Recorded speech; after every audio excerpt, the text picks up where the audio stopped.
rookie class shines on the final day of Patriots minicamp. We share and what's to come here on Patscast.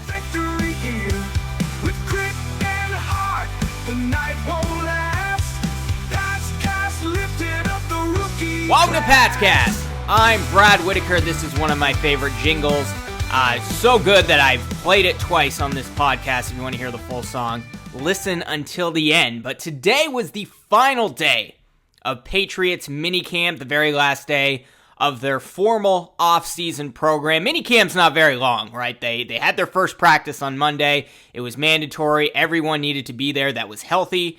And then Tuesday, the Patriots took a bit of a break, did some community activities. Drake Maye showed off his arm playing dodgeball, beat up on a few kids, so that was good to see. And then Wednesday, the Patriots wrapped up with their final day of minicamp, meaning we have a few weeks now before the full team is back on the field for practice at the beginning of training camp. But overall, we've seen great improvements, particularly among the rookie class, particularly among Drake Maye, and he had another great practice, although he did struggle a little bit early today. He had a slow start during some of the team drills with some accuracy issues and an interception on a pass intended for Juju Smith-Schuster, so that wasn't so great. But this does seem to be a common theme with Drake Maye, and we saw it in his college career. We saw it at his pro day, that he takes a little bit to warm up, and if he has a bad first quarter, don't write him off because he may have a great second, third, and fourth quarter. That's just the way he plays. Hopefully, he will get some reps this season and potentially win that starting job. And as of the podcast a couple days ago, I actually think he's going to win the starting job. And I'm saying that because he has improved by leaps and bounds over the last 4 to 5 weeks. And he showed it again today at practice. Had a very strong finish to the last day of minicamp despite a rocky beginning, leading the team on successful drives in the low red zone area. He threw 3 consecutive touchdowns to Kayshon Boutte, including a back pylon fade throw. And I'll get more to Kayshon Boutte in a moment, but throwing fades, hitting his receivers in the red zone. He wasn't doing that last week. He did it on Monday. He did it again today. Had lots of connections with the rookies. He connected with Polk for another touchdown at one point. Hit Polk on what could be considered, by the way they were designing these red zone drills, a game-winning touchdown pass where the defense had to do push-ups, threw it on a diving catch to Polk. So really great to see. I know this isn't really considered a clutch situation, but as clutch as you can get in practice, Drake Maye really shined today and back on Monday as well.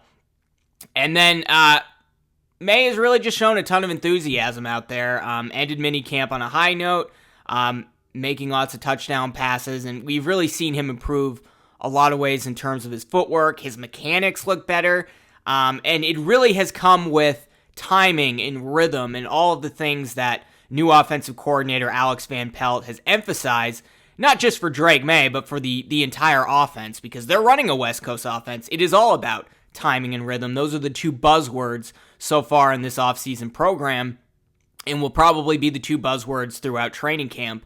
And as Drake Maye has learned to fit in with the timing and rhythm of the offense, his mechanics have gotten better, his footwork has gotten better, and he knows where to throw the football. And I heard Tommy Curran's podcast back on Monday, and he said, look, Jacoby Brissett, he's more polished out there because he is an NFL veteran, but if you watch Monday's practice, you would say these guys are head-to-head right now in the QB competitions, that it's 50-50, and you might even give the edge to Drake Maye just because of the athleticism that he has, that he shows on display with the sidearm throws, with being able to throw on the run, with the deep bomb accuracy that he has. Wasn't the most accurate quarterback in college, but his accuracy has improved throughout OTAs and throughout minicamp, and it really has shown, especially on some of those downfield throws. So if he keeps improving at the rate he is improving at, especially in these next few weeks where he's going to just be working out on his own alongside some of his rookie Patriots teammates, gets into training camp, looks better than he did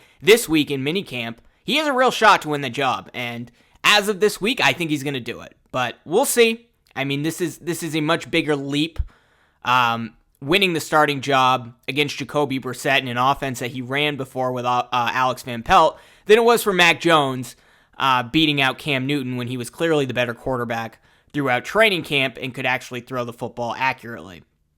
Now let's move on to Jalen Polk, the other rookie, the rookie receiver. He had a strong showing during minicamp, consistently making impressive plays, did it on Monday, did it again today. Like I said, he caught a touchdown pass from Drake Maye, showing his ability at the catch point, including a notable diving catch for a score, highlighting his athleticism, his determination, his ability to really put in 100% effort and go after the football and get 2 feet down. We know that's an issue a lot of times for college players. It was an issue with Kayshon Boutte last year, which cost the Patriots week 1 against the Eagles. And then he had another touchdown at one point against Kyle Duggar. Really been tearing up Kyle Duggar in minicamp. Jalen Polk has this week. Did it again in the red zone. That's really great to see. And his skill in securing the football, he's an NFL-ready receiver. Like, he's going to start week 1. He doesn't exactly have the learning curve that a guy like Javon Baker has, who probably could be a better receiver than Jalen Polk down the road. But I think Polk is going to immediately fit into that Jakobi Meyers slot, can play on the outside occasionally type role right away. I think he'll be as good as Jakobi Meyers right away, and that's something the Patriots were really missing last season when they decided to let Jakobi Meyers walk and instead bring in Juju Smith-Schuster, who is just fighting for a roster spot at this point. And then let's move on to Caden Wallace, the guy who started at right tackle, was a real star right tackle at Penn State, but now he has to move over to the left side, supposedly, and that's what the Patriots are trying to get him to do and get him ready. Maybe not for this season, it may take a year, but they eventually want him to be their blindside tackle of the future. And questions were kind of raised over the last week or so because they were repping Caden Wallace quite a bit at right tackle. And they moved Michael Wenu, who we thought is going to be the right tackle of the future, kicked him back to right guard, his old spot, where he's really an all-pro caliber player, and put Caden Wallace on the far right side, and then you have Chuks Okorafor, who's probably going to be the starting left tackle, at least initially this year, but they're still moving him around. So today he got reps at multiple positions on the offensive line. I'd say primarily he spent most of his time today at right tackle. Again, Michael Wenu was kicked back to right guard. He's paid like a right tackle, but perhaps they're going to have him at right guard, at least for this year, while they get Caden Wallace ready to move over to the far left side. They can stick him on the right side. In the meantime, he can contribute right away. But Wallace did take some snaps at left tackle today, which he did not do at minicamp practice on Monday. So they want him ready to play whichever position they're going to put him at. But it looks like it's going to be a tackle role. And something that we talked about when the Patriots drafted Caden Wallace back in April was, hey, I don't know if he's going to be a left tackle in the NFL. The Patriots said they think he can be, but he played on the right side throughout his college career. So the thought was maybe they want him to play at right guard, or maybe they want him at left guard, get used to the left side before moving him to left tackle when he's ready. Doesn't seem like it. It seems like he is going to be a 100% full-time tackle, and if indeed it is Chuks Okorafor on the far left side, there's a real chance that they want Caden Wallace out there. They're going to put him at right tackle, and Owenu's going to be back at right guard while they get Wallace ready, and then eventually it will be Caden Wallace probably in his sophomore year as a pro, and then Michael Wenu back at the right tackle role. But going to be interesting to see how that plays out. But really, at this point, the Patriots, Alex Van Pelt, the offense as a whole is really looking to find the right combination that's going to put them in the best position to win, because the O-line is the biggest question mark by far heading into the season. But good to see that Wallace at least has the ability to handle different positions. That's a positive sign, and I think he's going to be able to contribute right away, starting in week 1. I think he's a starting offensive lineman, even if it is at right tackle. And look, you got Michael Wenu playing right guard. Not the end of the world. We all know what he's capable there. A guy who really played well today, Kayshon Boutte. I mentioned him. We all kind of forgot about Boutte. He looked okay week 1 against the Eagles last year, didn't get his second foot down, and then Belichick threw him in the doghouse for the rest of the season. But Kayshon Boutte was drafted. He had some discipline issues, some red flags throughout his career at LSU. Got out to a great start and then kind of went down on the depth chart.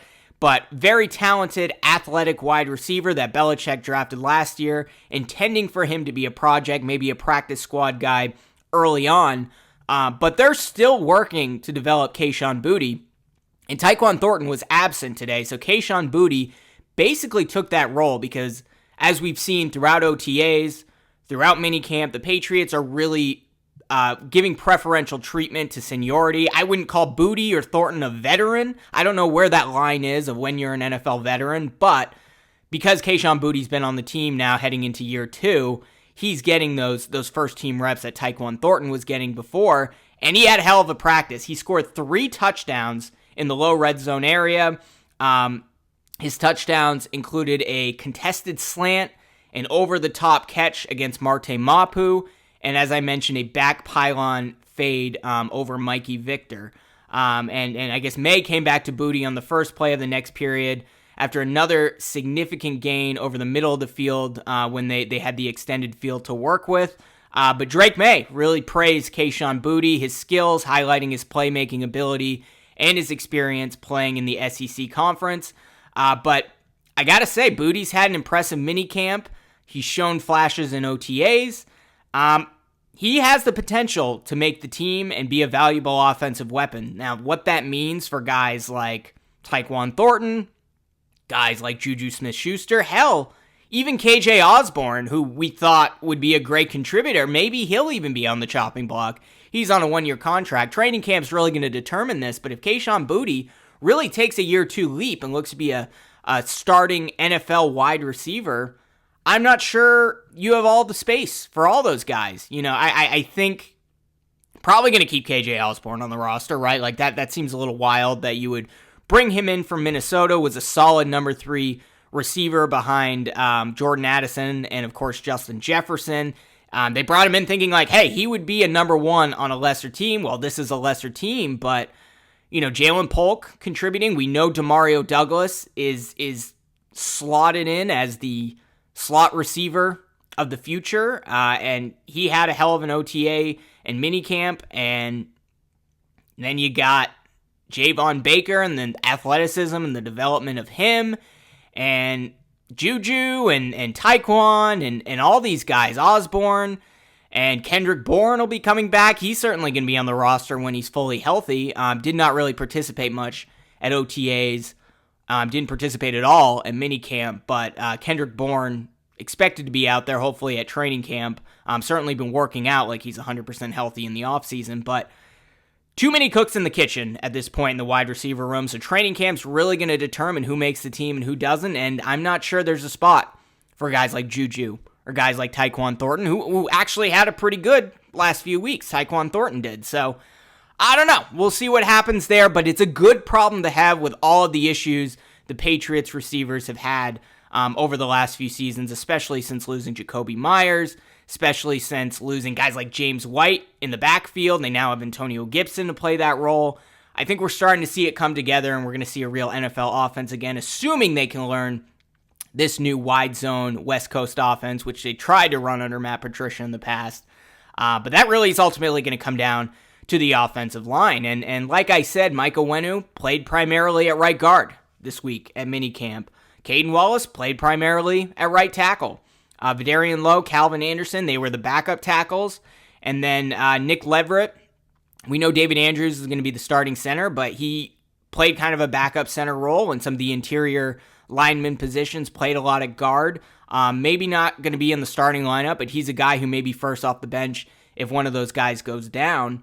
And overall, I mean, there's some protection issues. Like, let's be honest, the biggest red flag here is not the receiving core. It's not the quarterback position.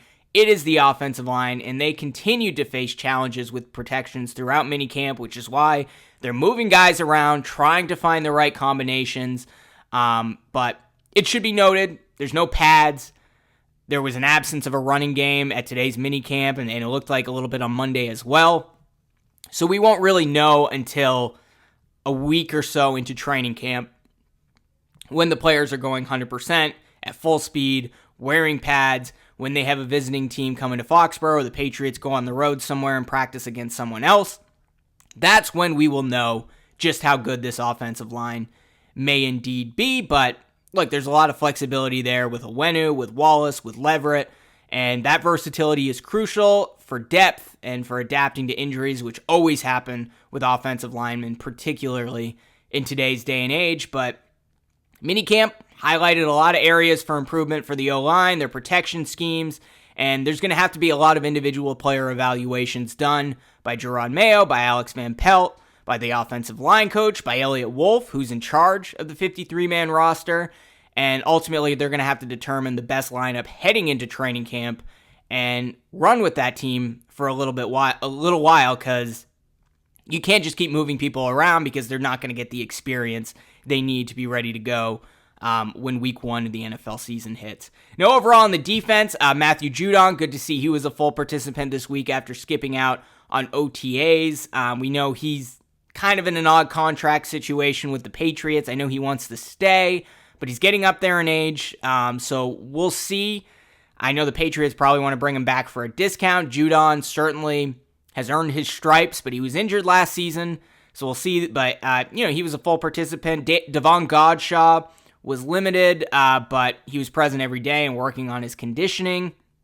Bryce Behringer had a good, if we're looking at special teams, had a strong period, delivering 5 punts from midfield with 0 touchbacks. And overall, the defense looks good. They're at least a top 10 defense, maybe even a top 5. But hard to tell, of course, without full contact drills. But overall, good preparation, good positioning. They played pretty well, particularly in the early portions of each mini camp practice, while Drake Maye was, getting his legs under him. Devin and Jason McCourty, Deion Branch, we know the Tom Brady ceremony is tonight. They were in attendance and talking with the defense quite a bit today. So I'm not sure. I'll be back with a podcast tomorrow. I'm not sure I'm going to cover the Tom Brady ceremony. The audience has spoken. You don't like Tom Brady content. You like looking to the future and not the past. So we'll certainly dedicate these podcasts to the future going forward, although we're going to be a bit starved for content over the next 6 weeks or so, waiting for training camp to come around. But in the meantime, Drake Maye, he's sticking around Foxborough. Sounds like a lot of the rookie receivers like Jalen Polk are also going to stick around. He's going to be working with them, but the team will not be back on the field until late July when training camp starts. But we'll be here to cover any Patriots news along the way before training camp, and certainly be there in training camp in the preseason and the regular season. I'm looking to go to a couple road games this year. I think it's going to be Arizona and Tennessee, and maybe go to a home game at some point. So figuring out how I can cover that without a press pass, or maybe I can get one, I'm not sure.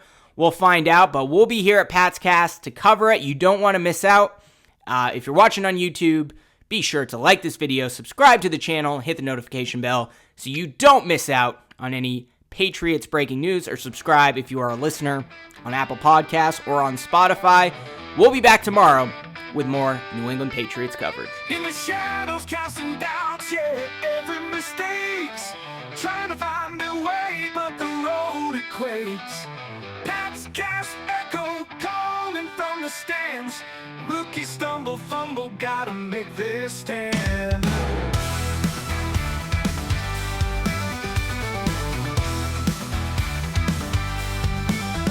Character concerns blaring loud and fierce. Red flags waving high, cutting through the cheers. Pat's Cast whispering tales of the fight. Gotta rise, gotta prove under stadium lights. Character concerns blaring loud and fierce. Red flags waving high,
clap.